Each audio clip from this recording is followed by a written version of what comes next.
영광에서 영광으로 12-2 형통의 원리. 하나님께서 그분의 백성을 형통하게 하기 원하십니다. 그러나 우리가 하나님의 축복을 신실하고 올바르게 관리해야만 부를 맡기실 것이다. 성경은 말씀한다. 땅과 거기에 충만한 것과 세계와 그 가운데에 사는 자들은 다 여호와의 것이로다. 하늘과 땅의 모든 것이 창조자 하나님께 속한다. 우리가 하나님의 피조물의 청지기로 행동하려면 하나님의 지혜와 총명을 가져야 한다. 형통하기 위한 6가지 중요한 원리가 있다. 첫 번째, 청지기의 자세. 부와 존귀는 만물의 통치자이신 하나님 아버지로부터 온다. 하나님으로부터 부를 받을 때 우리 자신을 부의 주인이 아니라 청지기로 봐야 한다. 청지기의 자세란 무엇인가? 그것을 이해하기 위해 청지기의 한 모델이 금융 설계사의 기능을 살펴볼 수 있다. 금융 설계사는 관리하라고 맡긴 돈의 소유자가 아니다. 그들의 일은 좋은 투자 기회를 포착해서 그들이 감독하는 계좌 주인들에게 더 많은 재정적 이윤을 창출해 주는 것이다.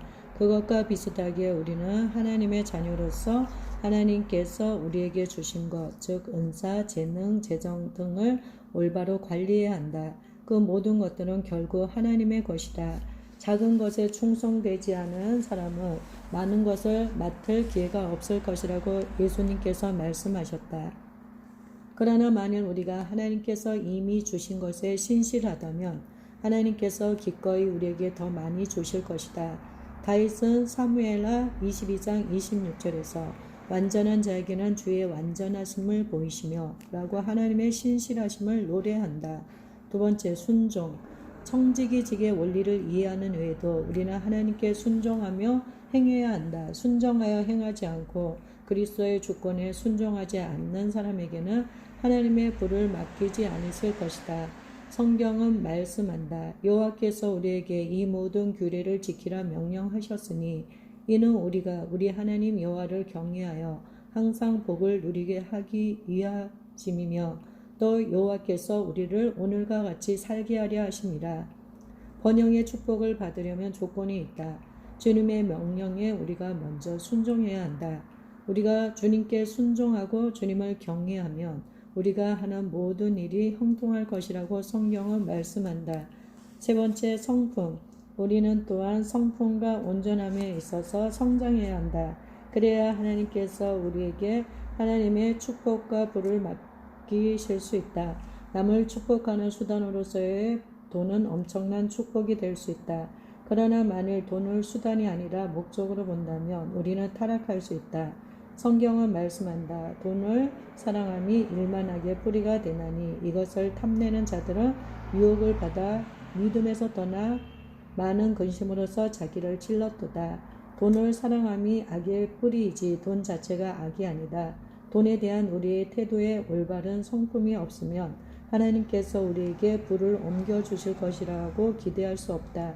네 번째, 회개. 부 이전에 있어서 고려할 중요한 또 다른 요소는 빈곤의식을 회개하는 것이다. 빈곤의 영이 교회에 들어온 것은 서기 3세기 경이었다. 그리고 그것은 청빈의 서원을 해야 하는 기독교 수도원 제도의 발달로 이어졌다. 시간이 흐르며 가난은 경건과 동일시 되었다. 나는 그리스도인이 소박한 삶을 살기 원하는 것을 반대하지 않는다.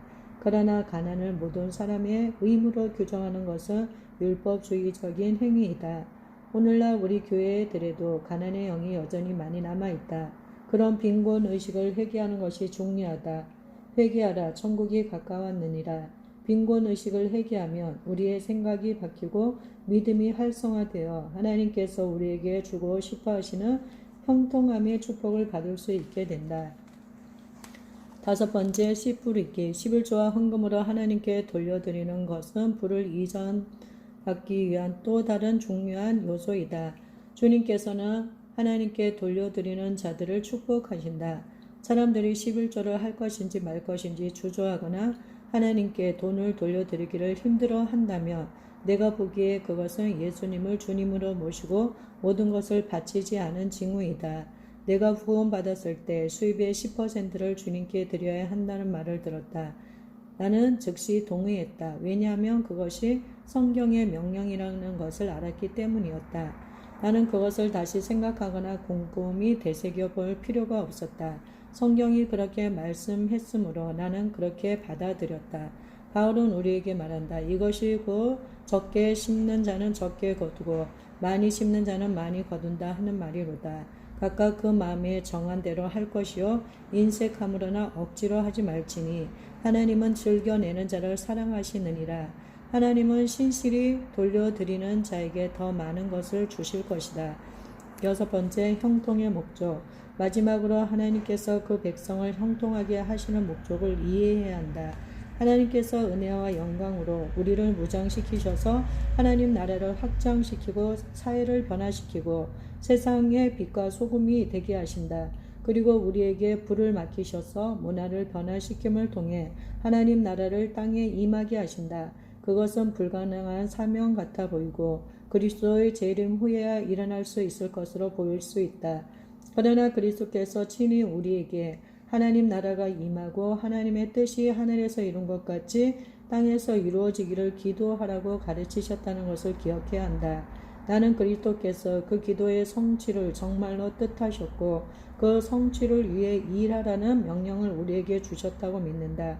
하나님께서 하나님 나라의 확장을 위해 부의 이전을 어떻게 사용하고 계신지 좋은 예를 들어보겠다. 몇 년 전 중국에 갔다가 나는 사업계의 사도를 만나는 좋은 기회를 가졌다. 그는 교회 담장 밖에서 사도적 사역을 하고 있는 사람이었다. 그는 미국인 사업가이고 20대 초반에 중국 선교사의 소명을 느꼈다. 당시에 그는 대학생이었다. 그는 졸업 후에 중국에 가서 2년 동안 영어를 가르쳤다. 그는 계약 기간이 끝난 후 중국에 선교사로 머물기 원했지만 선교사 비자를 받기는 불가능했다. 그래서 그는 대신 사업 비자를 신청했다. 비록 그의 첫 번째 선택은 사업가가 아니라 선교사였지만 그는 그 기회를 이용해 몇 가지 이윤이 많이 남는 사업을 시작했다. 그것이 거의 30년 전이었다. 오늘날 그 사람은 중국에서 가장 성공한 사업가 중 한 사람이 되었다. 그는 10개가 넘는 회사를 소유한 거부이다. 그는 회사를 운영할 때 처음에 중국에 와서 영어를 가르치던 시절에 배운 기술을 계속 사용했다. 그러나 지금은 오직 복음을 전하기 위해서만 그 기술을 사용한다. 예를 들어 그는 영어를 배우고 싶어하는 모든 임원들과 직원들에게 무료 영어 강의를 제공한다. 그때 성경을 교재로 사용한다. 그 특별한 직장 전도를 통해 많은 직원들이 주님을 알게 되었다. 사업 성공의 결과 그는 다른 성공적인 그리스도인 사업가와 협력해서 중국의 가장 좋은 대학교 중 하나를 세웠다.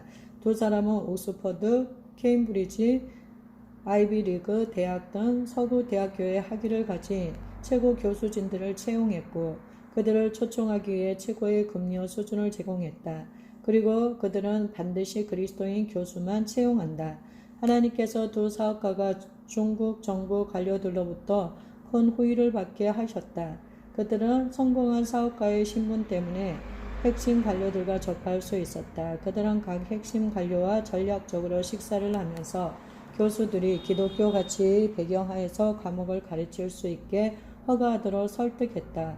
결국은 중국 관료들도 그것을 환영했다. 그들은 정직성과 부모 공경, 정부의 권위에 대한 복종 등의 기독교 가치관이 중국의 국가적 가치관과 일치한다는 것을 발견했다. 교수들에게 유일하게 금지하는 것은 낮 시간에 강의실에서 복음을 전하지 말라는 것이다. 그러나 저녁에는 성경 공부와 기독교 예배를 마음대로 할 수 있다. 그 대학교의 탁월한 교수진과 커리큘럼 때문에 중국 정부는 최고 수준의 학생들을 거기 보내고 있다. 그 학생들은 장래 중국의 정부 리더 및 중국 기업의 CEO가 될 것이다. 지금 이 글을 쓰는 시점에 1만 5천 명의 학생이 그 대학교에 등록되어 있고 3천 명 이상이 예수님을 영접했다. 그 학생들은 회심자일 뿐만 아니라 중국 문화의 변화를 위해 훈련받고 있는 제자들이기도 하다. 선교사가 되려고 했었던 그 사업가는 하나님께서 그에게 그런 엄청난 번영을 주신 목적이 있다는 것을 안다. 수억 달러를 건축에 기부한 두 사업가의 선교 열정이 없었다면 공동 설립한 그 놀라운 대학교는 존재할 수 없었을 것이다. 원래 그 사람은 선교지의 전형적인 선교사가 되기 원했었지만 하나님께서 더 큰 목적과 더 큰 선교지를 염두에 두고 계셨다. 그래서 이제 중국을 변화시킬 추수가 이루어지고 있다. 이 예에 잘 나타났듯이 하나님께서 그분의 백성에게 불을 옮기시는 목적은 사회의 변화이다. 그 목적을 위해 돈이 사용될 때 하나님께서 영광 받으시고 하나님의 나라가 능력 있게 그리고 종종 우리의 상상을 넘어선 정도로 확장된다.